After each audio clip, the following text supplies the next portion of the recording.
Assalamualaikum warahmatullahi wabarakatuh.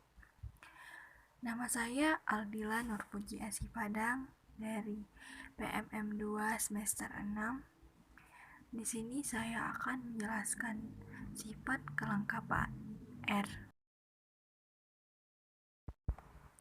Dalam kehidupan nyata, begitu banyak bentuk aplikasi yang bisa dipergunakan dari ilmu eksak, yaitu matematika. Nah, dari penerapan yang sesuai dengan teori, konsep-konsep, dan sifat-sifat dari ilmu tersebut, sehingga hidup manusia akan selalu berkaitan dengannya. Sebagai salah satu contohnya mengenai konsep supremum dan infimum. Pada mata kuliah analisis real, konsep ini menjelaskan bagaimana suatu himpunan bilangan real yang memiliki batas atas dan batas bawah yang memenuhi syarat untuk menjadi anggota bilangan real itu sendiri.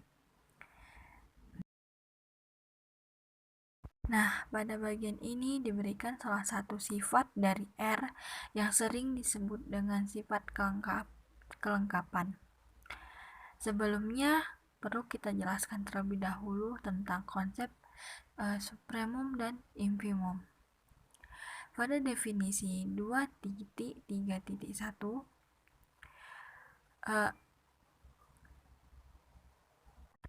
definisi ini diberikan subset tak kosong S suatu himpunan bagian dari R. Nah, yang pertama itu dikatakan himpunan S dibatasi di atas jika terdapat bilangan U elemen R sehingga S lebih kecil sama dengan U untuk semua S elemen S. Setiap bilangan U disebut batas atas S.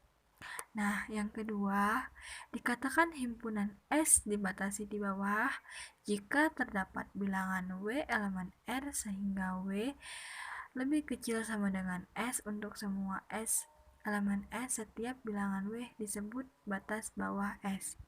Nah, yang ketiga, itu dikatakan sebuah himpunan terikat jika keduanya dibatasi di atas dan di bawah.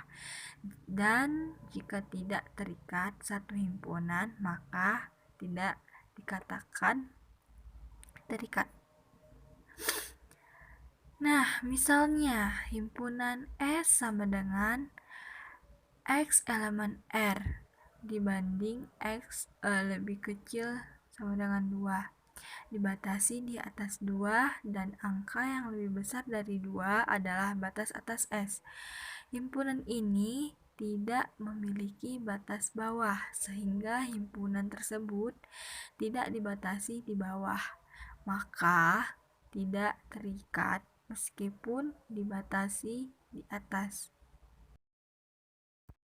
Jika suatu himpunan yang memiliki satu batas atas, maka ia memiliki banyak batas atas yang tak terhingga, karena jika U adalah batas atas S, maka bilangan U ditambah 1, U ditambah 2 merupakan batas atas S.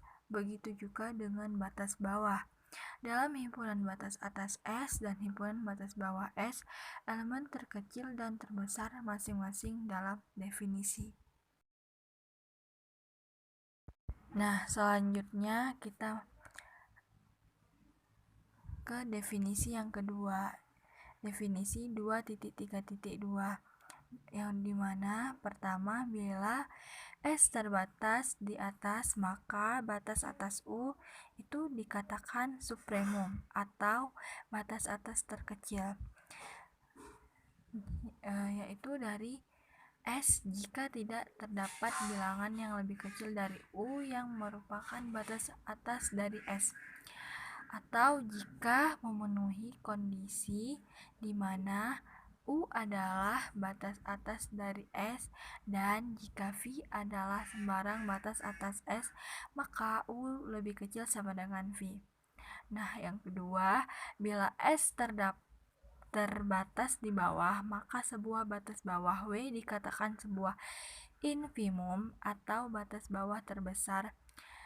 Itu dimana S jika tidak ada bilangan yang lebih besar dari W yang merupakan batas bawah dari S atau memenuhi kondisi di mana W adalah batas bawah dari S dan jika T adalah batas bawah S maka T lebih kecil sama dengan W.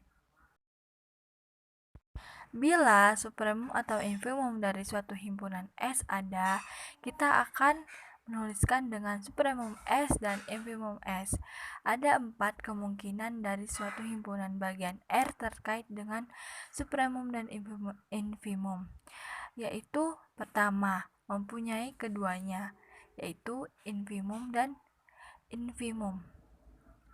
Yang kedua, mempunyai supremum tetapi tidak mempunyai infimum. Yang ketiga, mempunyai infimum tetapi tidak mempunyai supremum. Yang keempat, tidak mempunyai keduanya.